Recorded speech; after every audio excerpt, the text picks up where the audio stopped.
Welcome to Celtic Tomes, bringing you readings from bygone books.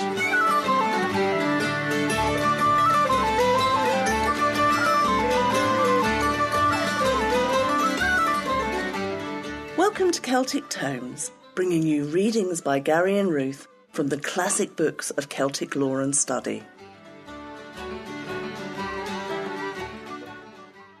Book 1, Chapter 1 of British Goblins, Welsh Folklore, Fairy Mythology, Legends and Traditions by Wirt Sikes.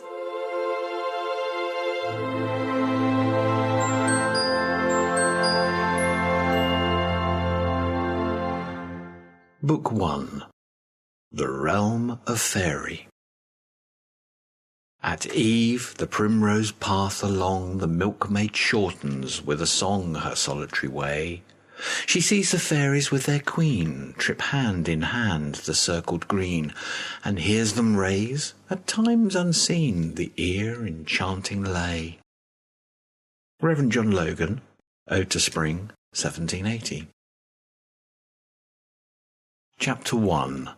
Fairy Tales and the Ancient Mythology, the Compensations of Science, Existing Belief in the Fairies in Wales, the Faith of Culture, the Credulity of Ignorance, the Old-Time Welsh Fairyland, the Fairy King, the Green Meadows of the Sea, Fairies at Market, the Land of Mystery. With regard to other divisions of the field of folklore, the views of scholars differ, but in the realm of fairy these differences are reconciled. It is agreed that fairy tales are relics of the ancient mythology, and the philosophers stroll hand in hand harmoniously. This is as it should be, in a realm about which cluster such delightful memories of the most poetic period of life, childhood, before scepticism has crept in as ignorance slinks out. The knowledge which introduced scepticism is infinitely more valuable than the faith it displaced.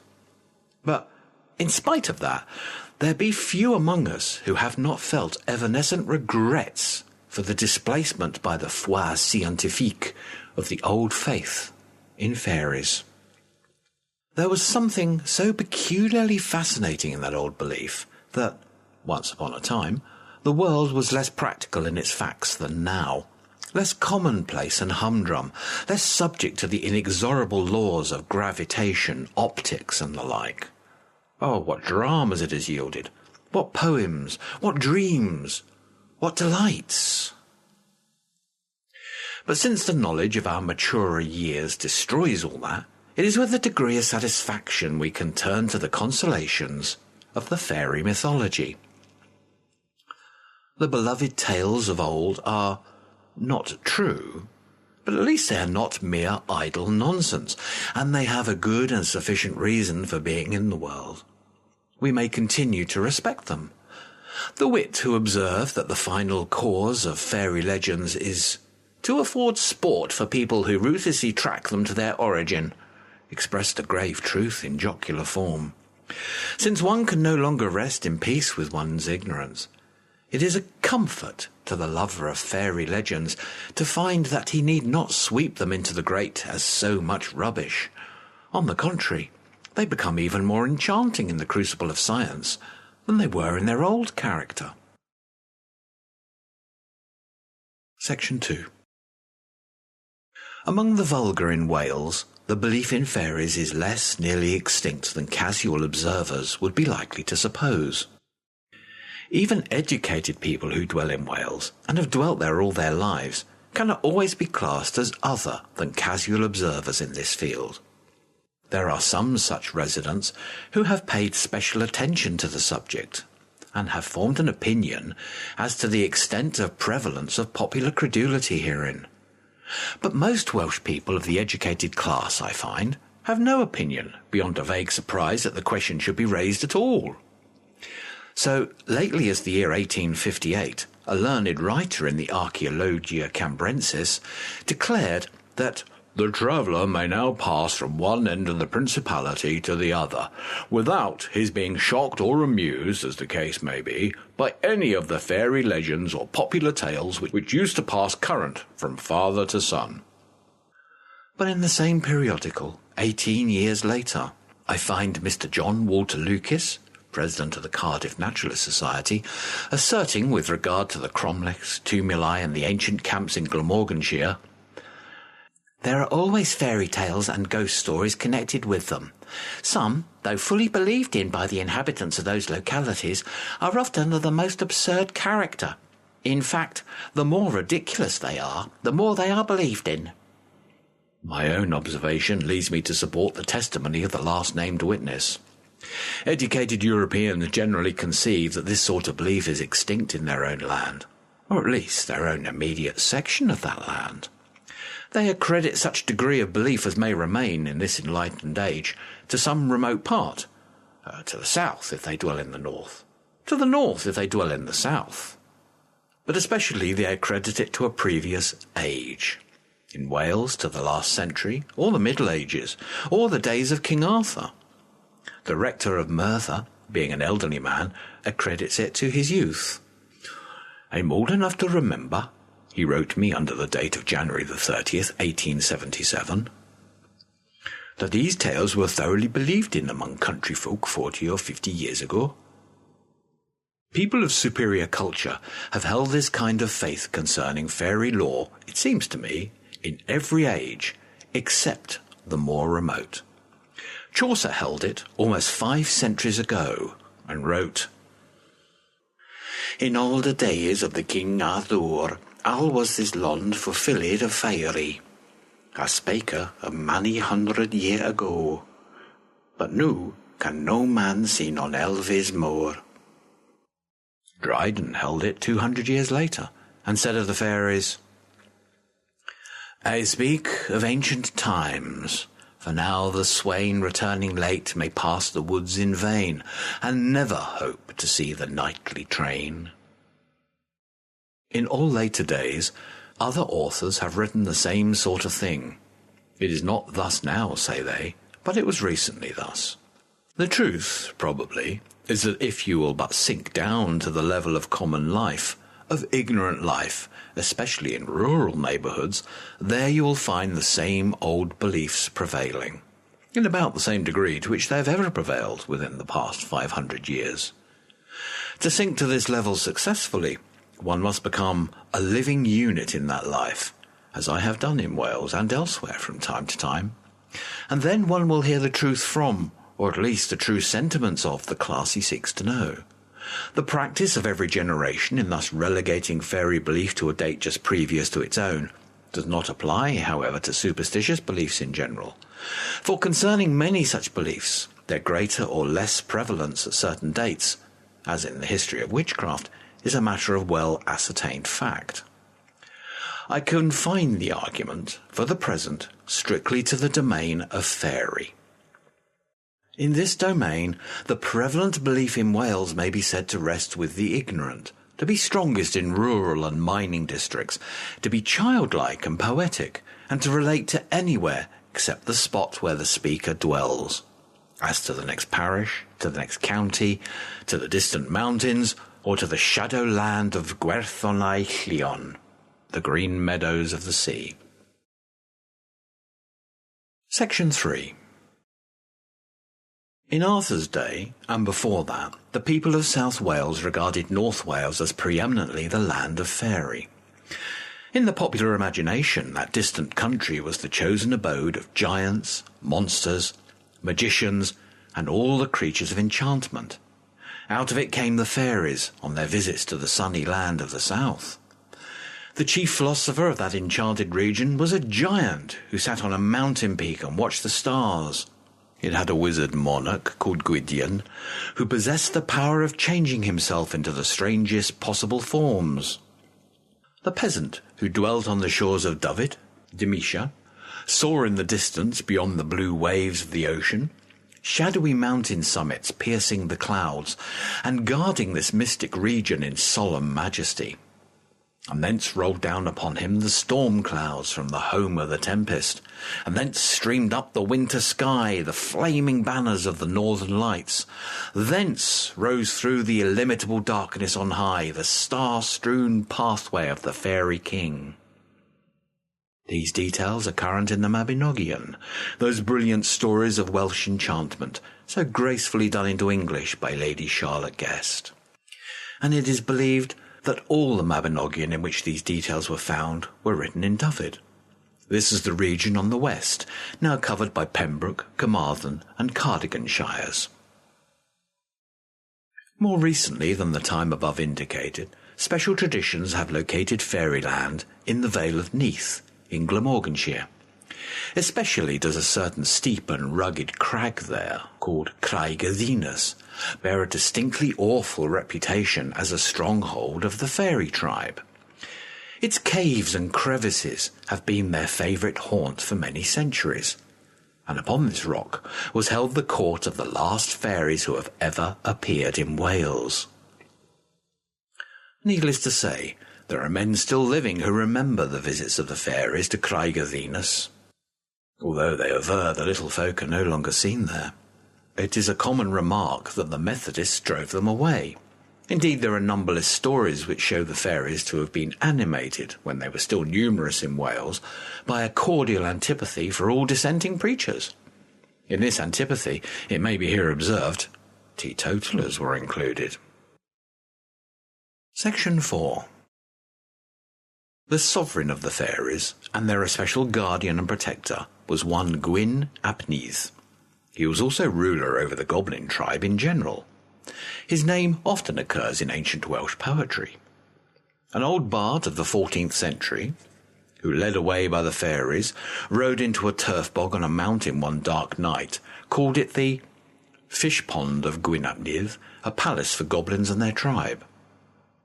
The association of this legendary character with the goblin fame of the Vale of Neath will appear when it is mentioned that Neath in Welsh is pronounced simply Neath, and not otherwise. As for the fairy queen, she doesn't seem to have any existence among Cambrian goblins. It is nevertheless thought by Cambrian etymologists that Morgana is derived from Mor Gwyn, the White Maid, and the Welsh proper name Morgan can hardly fail to be mentioned in this connection, though it is not necessarily significant. The legend of St. Collen, in which Gwyn ap Nudd figures, represents him as King of Annwn, Hell, or the Shadowland, as well as of the fairies. Collen was passing a period of mortification as a hermit, in a cell under a rock on a mountain, and there one day overheard two men talking about Gwyn ap Nudd, and giving him this twofold kingly character. Collen cried out to the men to go away and hold their tongues, instead of talking about devils. For this Collen was rebuked, as the king of Fairyland had an objection to such language. The saint was summoned to meet the king on the hilltop at noon, and after repeated refusals, he finally went there, but he carried a flask of holy water with him. And when he came there, he saw the fairest castle he had ever beheld, and around it the best appointed troops, and numbers of minstrels, and every kind of music of voice and string, and steeds with youths upon them, the comeliest in the world, and maidens of elegant aspect, sprightly, light of foot, of graceful apparel, and in the bloom of youth, and every magnificence becoming the court of a puissant sovereign. And he beheld a courteous man on the top of the castle who bade him enter, saying that the king was waiting for him to come to meet. And Collen went into the castle, and when he came there, the king was sitting in a golden chair. And he welcomed Collen honourably, and desired him to eat, assuring him that besides what he saw, he should have the most luxurious of every dainty and delicacy that the mind could desire, and should be supplied with every drink and liquor that the heart could wish, and that there should be in readiness for him every luxury of courtesy and service, of banquet and of honourable entertainment, of rank and of presence, and every respect and welcome due to a man of his wisdom. "He will not eat the leaves of trees," said Collen. "Didst thou ever see men of better equipment than these of red and blue?" asked the king. "Their equipment's good enough," said Collen, "for such equipment as it is." "What kind of equipment is that?" said the king. And then said Collen, "Well, the red on the one part signifies burning, and the blue on the other signifies coldness." And with that, Collen drew out his flask and threw the holy water on their heads, whereupon they vanished from his sight, so that there was neither castle, nor troops, nor men, nor maidens, nor music, nor song, nor steeds, nor youths, nor banquet, nor the appearance of anything whatever, but the green hillocks. Section 5. A third form of Welsh popular belief as to the whereabouts of Fairyland corresponds with the Avalon of the Arthurian legends. The green meadows of the sea, called in the triads Gwyn and Eillon, are the green fairy islands reposing in sunlight and beauty on ocean's calm breast. Many extraordinary superstitions survive with regard to these islands. They were supposed to be the abode of the souls of certain druids, who, not holy enough to enter the heaven of the Christians, were still not wicked enough to be condemned to the tortures of Annwn, and so were accorded a place in this romantic sort of purgatorial paradise. In the 5th century, a voyage was made by the British King Gwyn in search of these enchanted islands. With his family he sailed away into the unknown waters, and was never heard of more. This voyage is commemorated in the triads as one of the 3 losses by disappearance, the 2 others being Merlin's and Madog's.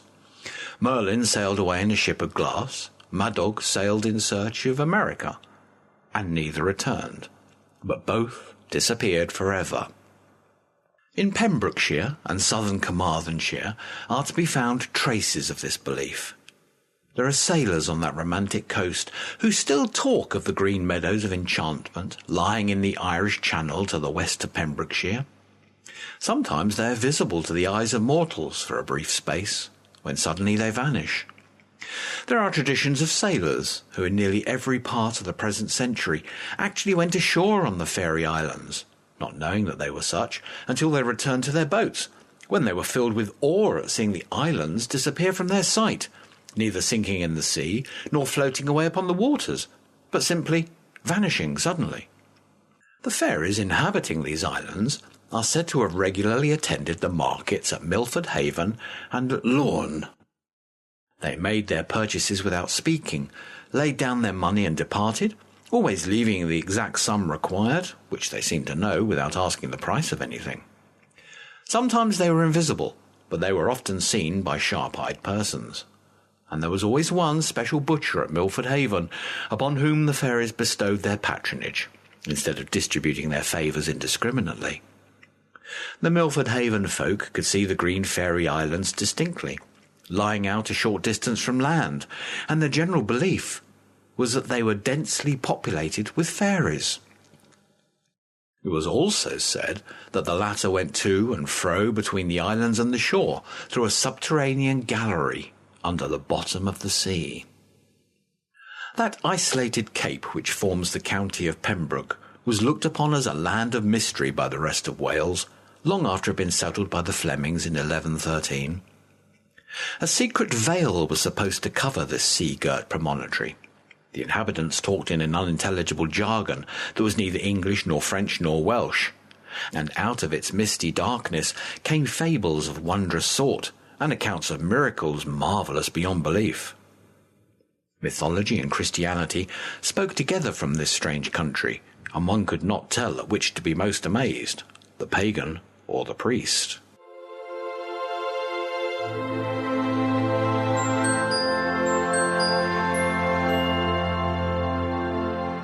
That was Chapter 1 of British Goblins, Welsh Folklore, Fairy Mythology, Legends and Traditions by Wirt Sikes. A link to the full text can be found in the show notes, as well as a full list of the names and words that have appeared in this chapter.